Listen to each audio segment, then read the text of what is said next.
স্বাগত। এখন জনপদে আপনাদের সঙ্গে আছি আমি তানজিলা খান মিম। হাওরে ফসল ঘরে তোলার ধুম। বৈশাখ মাসের শুরু থেকে পুরোদমে ধান কাটা ও মাড়াইয়ে ব্যস্ত কৃষক শ্রমিকরা। মৌসুমে ভালো ফলন হলেও দাম নিয়ে অভিযোগ রয়েছে কৃষকদের। তবে শ্রমিক সংকট আর ঝড় বৃষ্টির আভাসে দুশ্চিন্তায় রয়েছে কৃষকরা। ময়মনসিংহের হাওড়াঞ্চলের ধান কাটা উৎসব নিয়ে হারুনুর রশিদের প্রতিবেদনে বিস্তারিত।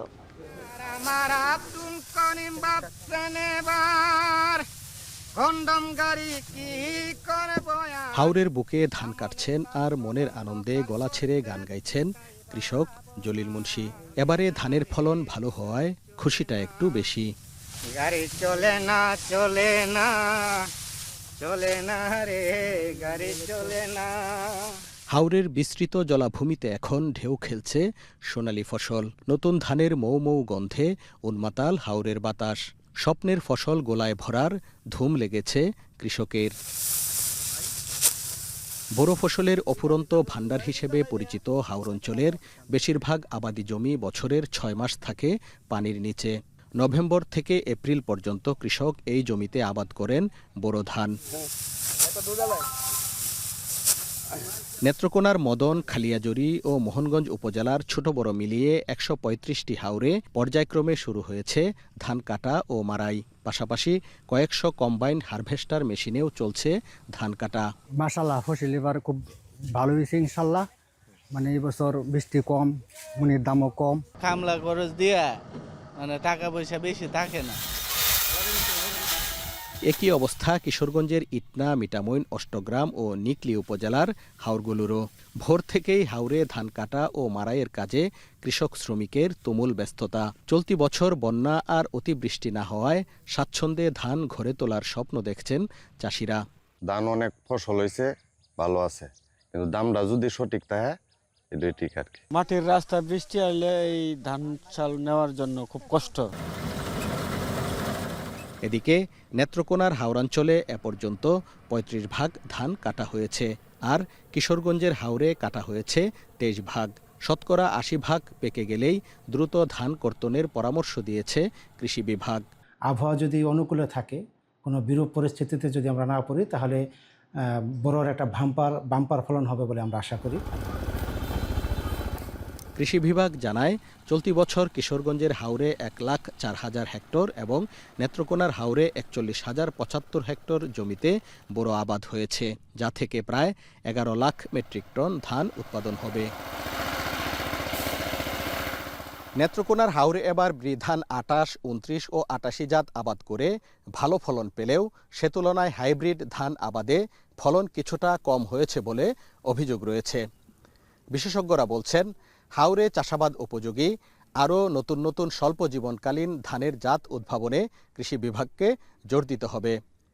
পাশাপাশি সরাসরি কৃষকদের কাছ থেকে সরকারিভাবে ধান ক্রয় নিশ্চিত করতে পারলেই প্রকৃতপক্ষে কৃষকরা লাভবান হবেন। মদনের গোবিন্দশ্রী হাওর থেকে হারুনুর রশিদ, এখন নেত্রকোনা। এদিকে সিলেট অঞ্চলের গ্রামীণ জনপদে এখন ধান কাটার ব্যস্ততা। যদিও বৈরী আবহাওয়ায় অনেক কৃষকের কপালেই চিন্তার ভাঁজ। বৃষ্টি শুরু হওয়ায় ধান ঘরে তোলা নিয়ে শঙ্কায় রয়েছেন তারা। সংশ্লিষ্ট দপ্তর বলছে সময়ের আগে জমির ফসল উত্তোলন সম্ভব। গুলজার আহমেদের প্রতিবেদন।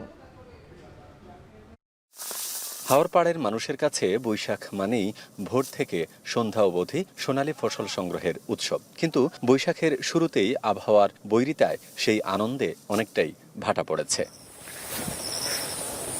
সুনামগঞ্জ জেলার তাহিরপুরের বাসিন্দা মুর্তুজা আলী ২০ বিঘা জমি চাষ করলেও ধান পুরোপুরি না পাকায় এখনও সোনারঙা ধানে কাঁচি লাগাতে পারেননি তিনি। তার উপর প্রতিকূল আবহাওয়ায় কপালে চিন্তার ভাঁজ এই কৃষকের। রোদ দিলে তেমন কোন কষ্ট নেই, রোদ যদি হয়ে যায়, খালি রোদ ডান দিলে তো ধান গেরাই হয়। ধান যদি না কাটা হয়, হঠাৎ করে বড় বন্যা হয়ে যায় তো ডুবে যাব, হাওড় ডুবে যাব, ডুবে গেলে তো ধান কাটা যেত না। মুর্তজা আলীর মতো সিলেট অঞ্চলের প্রায় ২৮ লাখ কৃষক এখন একই দুশ্চিন্তায়। যদিও কেউ কেউ ধান কাটার উৎসব শুরু করেছেন, তবে তা অন্যান্য বছরের তুলনায় অনেকটাই পিছিয়ে, কারণ আবহাওয়ার পরিবর্তন আর অনেক জায়গায় পাকেনি ধান। ফসল ভালো হয়েছে উৎপাদনটা, তবে আপনার যদি আল্লাহ যদি তুলায় যদি তো আলো ভালো হইব। আবহাওয়া যেন ওয়াসিন গরম দিছে, বৃষ্টি হয়েছে না, ওই কারণে ফাঁচি হয়ে গেছে গা। আর যদি বৃষ্টি দিত হতে ধান আরো আগে লাগিয়ে দিত গা।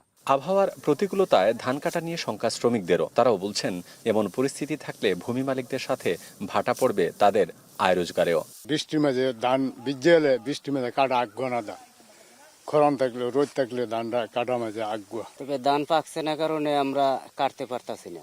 এখন পরিবেশ, আজকের পরিবেশটা ধান কাটা একবারে খুবই কম, কামলা আরো পড়ছে না, অর্ধেক কাটা হয়েছে না। 3 ভাগের 1 ভাগ গেছে, ওগুলো 2 ভাগই রয়ে গেছে। অন্যদিকে অনেক কৃষক উৎসব মুখর পরিবেশে পরিপুষ্ট ধান কাটা মাড়াই করে গোলায় ভরছেন। উৎপাদিত ফসলের বাম্পার ফলনে বেশ খুশি তারা।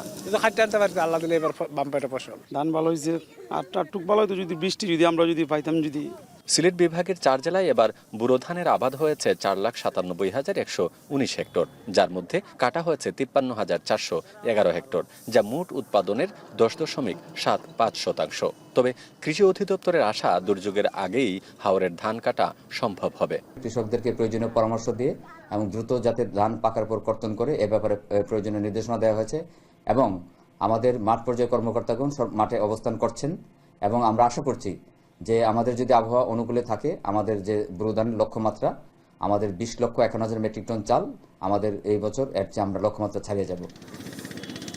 একদিকে উৎকণ্ঠা, অন্যদিকে উৎসব। আবহাওয়ার এই বৈরী পরিবেশ নিয়ে সিলেট অঞ্চলের কৃষকদের মধ্যে নানা দ্বিধাদ্বন্দ্ব থাকলেও সংশ্লিষ্ট দপ্তরগুলো বলছে কৃষকদের এই সারা বছরের অর্জিত ফসল ঘরে না তোলা পর্যন্ত সারাক্ষণ তারা মাঠ পর্যায়ে কৃষকদের সাথেই কাজ করবেন। চলতি বছর সিলেট অঞ্চলে 20,51,000 টন ধান উৎপাদন লক্ষ্যমাত্রা নির্ধারণ করা হয়েছে, যার বাজার মূল্য প্রায় 10,250 কোটি টাকা। গুলজার আহমেদ, এখন সুনামগঞ্জ। শেখ হাসিনা ও আওয়ামী লীগের গণহত্যার বিচার ও পর্যাপ্ত সংস্কার সম্পন্ন করে প্রধান উপদেষ্টার বেঁধে দেওয়ার সময়ের মধ্যেই জামায়াত নির্বাচনে যেতে প্রস্তুত বলে জানিয়েছেন দলটির সেক্রেটারি জেনারেল মিয়া গোলাম পরওয়ার। সকালে কুমিল্লার লাকসাম উপজেলা ও পৌরসভা জামায়াতের কর্মী সম্মেলনে তিনি কথা বলেন। দীর্ঘ 18 বছর পর কোনো খোলা মাঠে কর্মী সম্মেলনে ঢল নামে নেতাকর্মীর। সকাল থেকে নেতাকর্মীরা ব্যানার ফেস্টুন নিয়ে সম্মেলন স্থলে এসে হাজির হন। লাকসাম উপজেলা এবং লাকসাম পৌরসভা ছাড়া কর্মী সম্মেলনকে ঘিরে আশেপাশের উপজেলা থেকেও নেতাকর্মীরা আসেন। ডক্টর প্রফেসর ইউনূসের নেতৃত্বে অন্তর্বর্তীকালীন সরকার নির্বাচিত জনপ্রতিনিধির কাছে ক্ষমতা হস্তান্তরের লক্ষ্যে একটি জাতীয় নির্বাচনের লক্ষ্যে আমরা যে অভিযাত্রা শুরু করেছি, তিনিও নির্বাচনের একটি ডেডলাইন দিয়েছেন।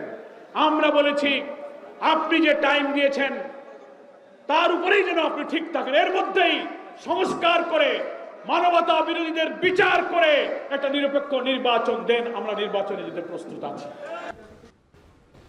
6 দফা আদায়ে এবার সারা দেশে কাফনের কাপড় বেঁধে গণমিছিল করেছে সরকারি বেসরকারি পলিটেকনিকের শিক্ষার্থীরা। এ সময় দাবি মানা নিয়ে সরকার ও মন্ত্রণালয়ের বিরুদ্ধে গড়িমসি করার অভিযোগ করেছে শিক্ষার্থীরা। দ্রুততম সময়ের মধ্যে দাবি না মানলে আরও কঠোর কর্মসূচির হুঁশিয়ারি দেন তারা। দুপুরে কাফনের কাপড় মাথায় বেঁধে গণমিছিল করেছে ঢাকা পলিটেকনিক ইনস্টিটিউটের শিক্ষার্থীরা। মিছিল শেষে এসি রুমের বৈঠক বয়কট সহ সরকার এবং কর্তৃপক্ষকে দ্রুততম সময়ের মধ্যে 6 দফা দাবি মেনে নেওয়ার আহ্বান জানান তারা। একই দাবিতে বরিশাল, রাজশাহী, সিলেট, চট্টগ্রাম সহ দেশের বিভিন্ন কাফন মিছিল করেছেন পলিটেকনিকের শিক্ষার্থীরা।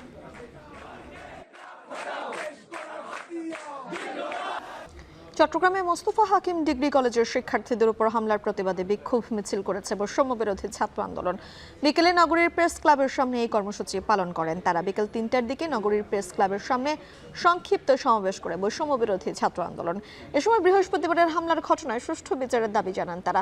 সমাবেশে ছাত্র নেতারা বলেন 15 বছর দুঃশাসন করেও ফ্যাসিবাদকে লেজ গুটিয়ে চলে যেতে বাধ্য করা হয়েছে। প্রয়োজনে আবারও রাজপথে নামা হবে। পরে বিক্ষোভ মিছিল নিয়ে নগরীর বিভিন্ন এলাকা প্রদক্ষিণ করেন তারা।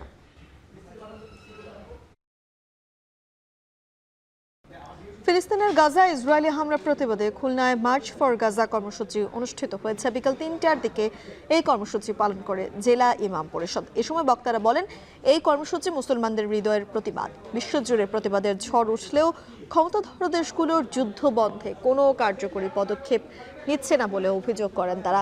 এ সময় ইসরায়েলি সকল পণ্য বর্জনের আহ্বানও জানিয়েছেন তারা। দেশের ৬ জেলায় সড়ক দুর্ঘটনায় ১২ জন নিহত হয়েছেন, আহত হয়েছেন বেশ কয়েকজন। বৃহস্পতিবার রাতে এই ট্রাক পিকআপ দুর্ঘটনায় ৪ জন নিহত হয়েছেন, আহত হয়েছেন অন্তত ১৩ জন। পুলিশ জানান, মুন্সিগঞ্জে ইটভাটার কাজ শেষে পিকআপে করে বাড়ি ফেরার সময় ট্রাকের সঙ্গে মুখোমুখি সংঘর্ষে ঘটনাস্থলেই ৪ জনের মৃত্যু হয়। এদিকে চুয়াডাঙ্গা ঝিনাইদহ মহাসড়কের বাসের ধাক্কায় নিহত হয়েছেন ভ্যানের ২ যাত্রী। ভ্রমণের এ সময় গুরুতর আহত হন আরও একজন। ভোরে চুয়াডাঙ্গা সদর উপজেলার ৯ মাইল বাজারের পাশে এই দুর্ঘটনাটি ঘটে। অন্যদিকে দুপুরে ময়মনসিংহের ভালুকা গফরগাঁও সড়কের নন্দীবাড়ি বাজার এলাকায় সিএনজি চালিত অটোরিকশা ও মাইক্রোবাসের মুখোমুখি সংঘর্ষে ২ জন নিহত হয়েছেন। গুরুতর আহত ময়মনসিংহ মেডিকেল কলেজ হাসপাতালে চিকিৎসাধীন রয়েছেন আরও ২ জন। এছাড়া সিরাজগঞ্জের উল্লাপাড়ায় সিমেন্ট বোঝাই ট্রাকের সাথে মাইক্রোবাসের সংঘর্ষে ২ জন নিহত হয়েছেন। এই দুর্ঘটনায় আহত হয়েছেন অন্তত ২ জন। এছাড়া কুমিল্লা ও চট্টগ্রামে সড়ক দুর্ঘটনায় আরও ২ জন নিহত হয়েছেন। কিশোরগঞ্জের ভৈরবে আধিপত্য বিস্তার নিয়ে দুপক্ষের সংঘর্ষে ১ জন নিহত হয়েছেন, আহত হয়েছেন অন্তত ২০ জন। বেলা ১১টার দিকে ভৈরবের শ্রীনগর ইউনিয়নের ভবানীপুর এলাকায় এই সংঘর্ষ হয়। স্থানীয়রা জানান, গেল বুধবার সাদেকপুর ইউনিয়নের চেয়ারম্যান সাফায়েত উল্লাহ ও সাবেক চেয়ারম্যান তোফাজ্জলের সমর্থকদের মধ্যে সংঘর্ষ হয়। সকালে এই বিষয়ে সালিশি বৈঠকের আয়োজন করা হলে কথা কাটাকাটির এক পর্যায়ে আবারও সংঘর্ষে জড়িয়ে পড়েন তারা। পরিস্থিতি নিয়ন্ত্রণে এলাকাটিতে আইন শৃঙ্খলা বাহিনীর অতিরিক্ত সদস্য মোতায়েন করা হয়েছে।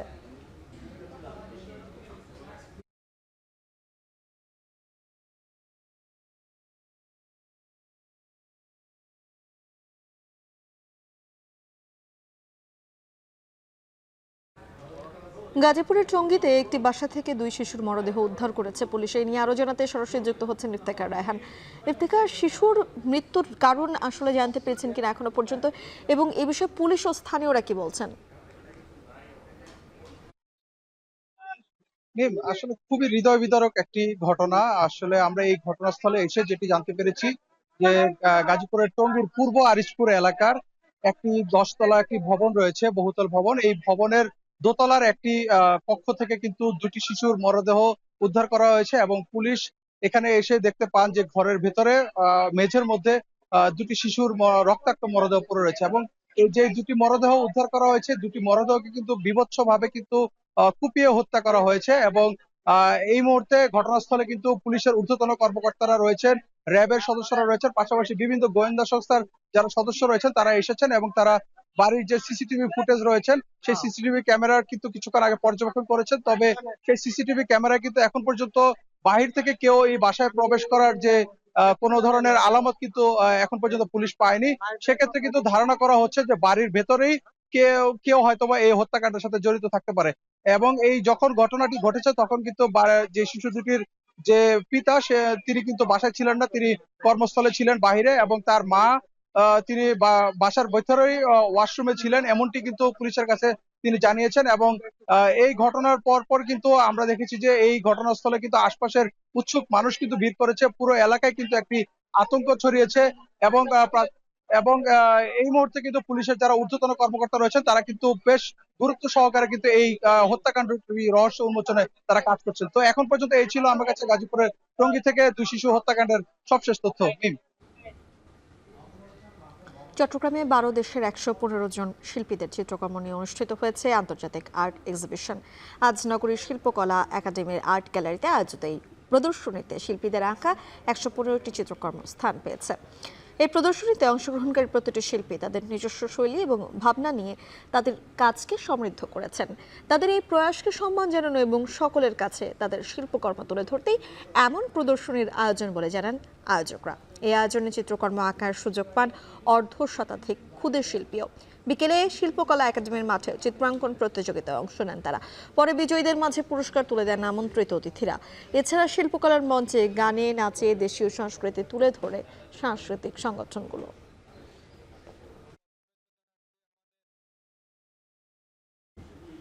শেষ করছি এখন জনপদে। এখন টেলিভিশন ওয়েবসাইটে দেখতে ভিজিট করুন এখন.tv, ফেসবুকে দেখতে ভিজিট করুন facebook.com/tv.এখন, এছাড়া ইউটিউবে দেখতে হলে ভিজিট করুন youtube.com/c/echontv।